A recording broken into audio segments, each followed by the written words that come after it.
Hey, Mallory, I'm a demon. We saw my demon lover, so you know what that means.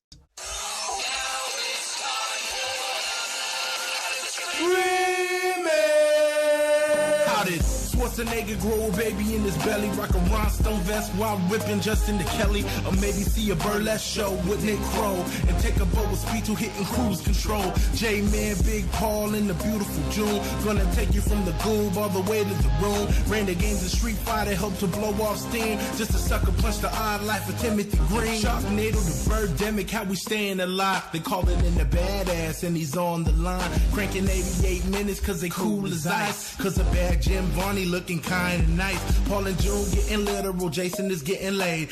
June is making sure all the monkey shots getting paid. They judge a bunch of movies while they're making the grade. Here's a real question for you, how did this get made?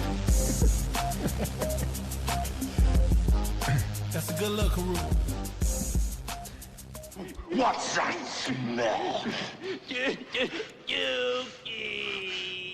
Hey everybody, welcome to How Did This Get Made? It's Matinee Monday, where we look back at a classic episode of How Did This Get Made? And more than that, we pull it from the vault and put it back into our podcast timeline so you can listen to it once again. And this week is a special episode. This movie is amazing. It stars Scott Valentine, who played Nick from Family Ties. He was Mallory's boyfriend. He was really funny on that show. In this, he is a very horny demon, hence my demon lover. There's so much to talk about. There are castle fights, there are erection jokes, there's a fully clothed shower scene. We did this episode right in the middle of a pandemic, and I think it was just the shot in the arm that we needed to keep us going. Take a listen. What I like about this movie is it's about a woman who is unlucky in love and really needs to figure her stuff out. She's being walked all over by Chip, her boyfriend, in the opening scene. And by the way, when you say walked all over, I mean literally, he almost trips on her. She is brutalized by this man. Like, this man we meet him robbing her house, stealing her blender, pushing her down the stairs and laughing at her. Like, she's like, that's my lamp. She's like, that's my lamp. He's robbing her apartment, and she says, I don't think we should see each other anymore. It's like, Oh, but it's so great. there's something, and I think Diane Keaton is such a good call as a reference point, because there's something that is so just kind of like, nuts about her, you know, like in that way that she's like, you know, I don't know. I just was in, you know, there's the It was scenes, refreshing. there's the scenes in the beginning where she's walking through New York City. Oh, loved it. And you can tell that they stole those scenes because the crowds of people on the streets are too big and they're looking directly at camera all the time. I also, like, I wrote down when I saw that opening scene, I'm like, remember when movies could just look like shit? I mean, this is not like... And New York could. And New York could look like shit. There's trash all over, and it's not set decoration. No. It is actual New York City streets that look like... But that, to me, was what was so appealing about it, too. Like, New York, it was the New York of, like, that I remember when I was in elementary school going into the city from Long Island and seeing New York, where it was scary. There was more crime.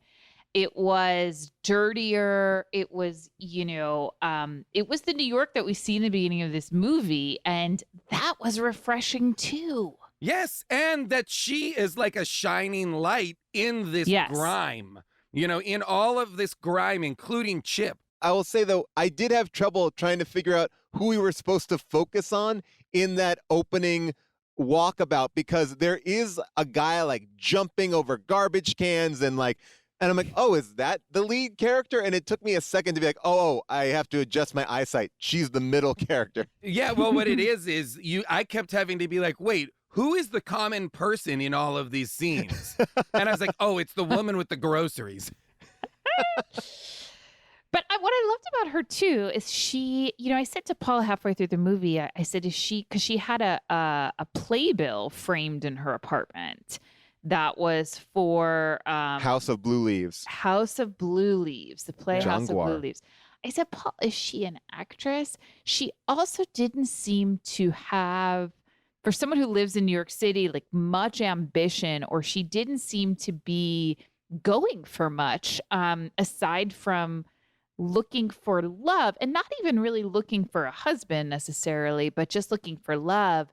And it was fascinating. I mean, she works at a pet shop. Right. And the way that we know that is at one point she says, I got off early because the pet shop closed.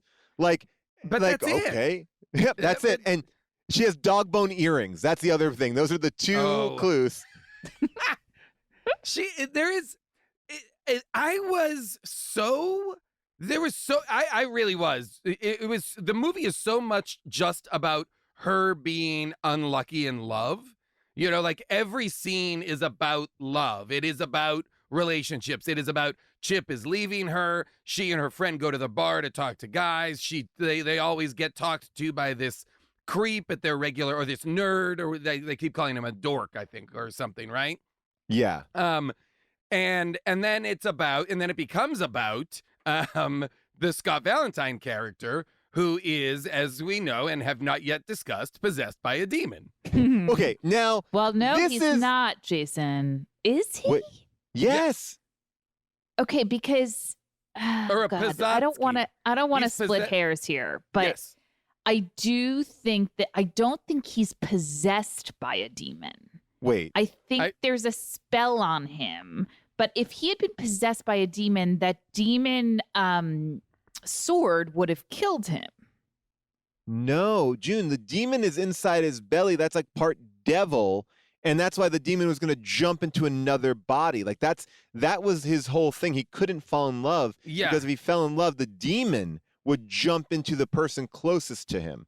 So and I don't want to spoil who it jumps into. Why wasn't he killed by the demon sword? Because he didn't go in that hole. It didn't go. You have to stab in the skull. Oh, that piece of it. So it has to go in his like C-section scar. Correct. Yes. Which was very weird when he showed it to us. I did not like that shot at all. I did not like that shot. I saw a layer of pubes. There was I didn't want to see. There was, and it was PG-13. It was I did not get it.